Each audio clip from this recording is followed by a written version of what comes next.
আসসালামু আলাইকুম রহমতুল্লাহ। আশা করছি সকলে ভালো আছেন, সুস্থ আছেন। সুপ্রিয় দর্শক শ্রোতা, আপনাদের খেদমতে যেহেতু আমাদের সামনে পবিত্র ঈদুল আদহা তথা কোরবানি এসেছে, আমরা অনেকেই কোরবানি দিব। তো কোরবানির পশু ক্রয়ের ক্ষেত্রে, কোরবানির পশু নির্ণয়ের ক্ষেত্রে আমাদের কিছু সতর্কতা অবলম্বন করা প্রয়োজন। তো আমি সেই রিলেটেড 10টি মাসালা আপনাদের খেদমতে বলার চেষ্টা করছি। প্রথমত, কোরবানির পশু হৃষ্টপুষ্ট হতে হবে, অর্থাৎ মোটা তাজা হতে হবে, দেখতে ভালো দেখাতে হবে।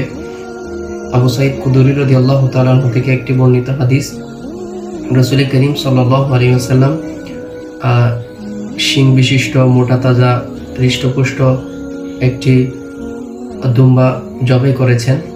তো এই হাদিস থেকেও আমরা বুঝতে পারি যে আমরা যখন কোরবানির পশু ক্রয় করব, আমরা অবশ্যই চেষ্টা করব যে দেখতে সুন্দর, মোটা তাজা, শিং বিশিষ্ট, অর্থাৎ আমরা সুস্থ একটি পশু কোরবানির জন্য ক্রয় করব। দ্বিতীয়ত, ন্যাংরা অর্থাৎ যে পশু হাঁটতে পারে না, চার পায়ের মধ্যে একটি পা নিচে রাখার মতো শক্তি তার নাই, কিংবা কুড়ে কুড়ে হাঁটে, সেই পশু দ্বারা কোরবানি জায়েজ হবে না। অর্থাৎ চার পা উভয়টাই সুস্থ থাকতে হবে এবং চার পায়ের উপর বর দেওয়ার মতো শক্তি ওই পশুর থাকতে হবে, সেই পশু দ্বারা কোরবানি জায়েজ হবে। 3 নম্বর, দাঁত নাই অথবা অধিকাংশ দাঁত পড়ে গিয়েছে, ঘাস চিবিয়ে খাওয়ার মতো শক্তি নেই, এমন পশু দ্বারা কোরবানি জায়েজ হবে না। অর্থাৎ দাঁত থাকতে হবে কিংবা ঘাস খাওয়ার মতো শক্তি থাকতে হবে, ঘাস চিবিয়ে খেতে পারবে, এমন পশু হতে হবে কোরবানির জন্য।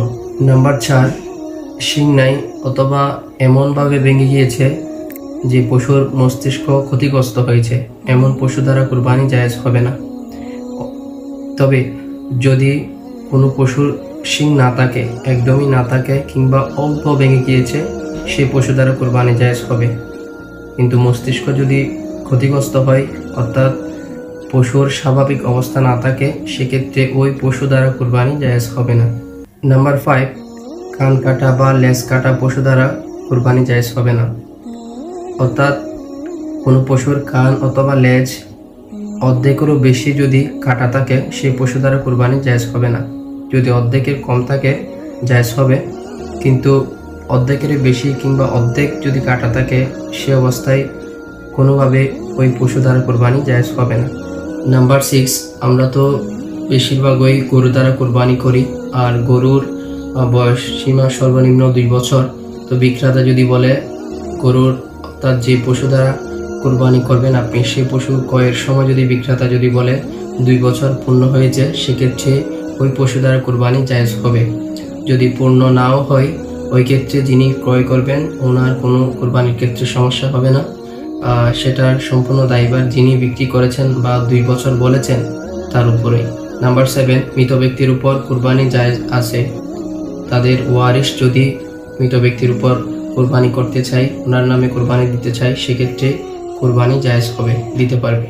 নাম্বার 8, কোরবানির গোশত 3 দিনের বেশি জমা রাখা যাবে। আমরা অনেক সময় শুনে থাকি 3 দিনের উপর কোরবানির গোশত জমা রাখা জায়েজ নেই, খাওয়া জায়েজ নেই। এটা সম্পূর্ণ ভিত্তিহীন। যতদিন সম্ভব কোরবানির গোশত অবশ্যই জমা রাখা যাবে। নাম্বার 9, শরীকে কোরবানি করলে অবশ্যই ইনসাফের সাথে বন্টন করতে হবে, এখানে কম বেশি করা যাবে না। আমরা অনেক সময় 2-3 জনে মিলে শরিক হয়ে কোরবানি করি, ওই ক্ষেত্রে পরিপূর্ণ বন্টনটা ইনসাফের সাথে আদায় করতে হবে। জবাইকারী কসাইকে পারিশ্রমিক হিসাবে কোরবানির কোনো অংশ দেওয়া যাবে না।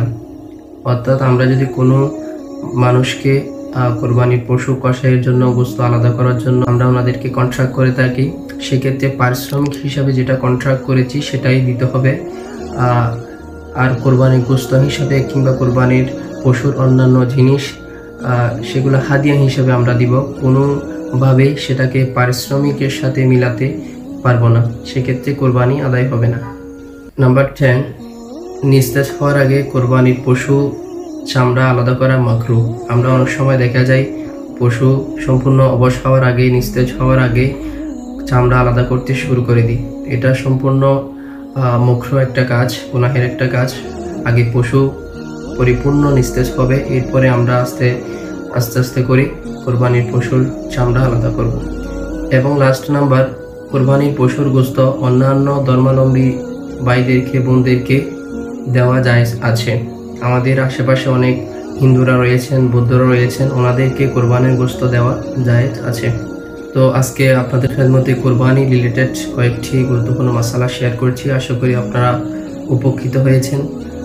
আল্লাহ পাক রব্বুল আলামিন আমাদের কোরবানিকে যেভাবে ইব্রাহিম আলাইহিস সালাতু ওয়াস সালামের কোরবানি কবুল করেছেন, সেক্ষেত্রেও আমরা আমাদের দৈনন্দিন জীবনে আমাদের মনের ভিতরের পশুত্বকে বিসর্জন দিয়ে আল্লাহ সুবহানাহু ওয়া তাআলা আমাদের প্রত্যেকের সেই কোরবানিগুলোকে কবুল করুন। আমিন। আসসালামু আলাইকুম ওয়া রাহমাতুল্লাহি ওয়া বারাকাতুহু।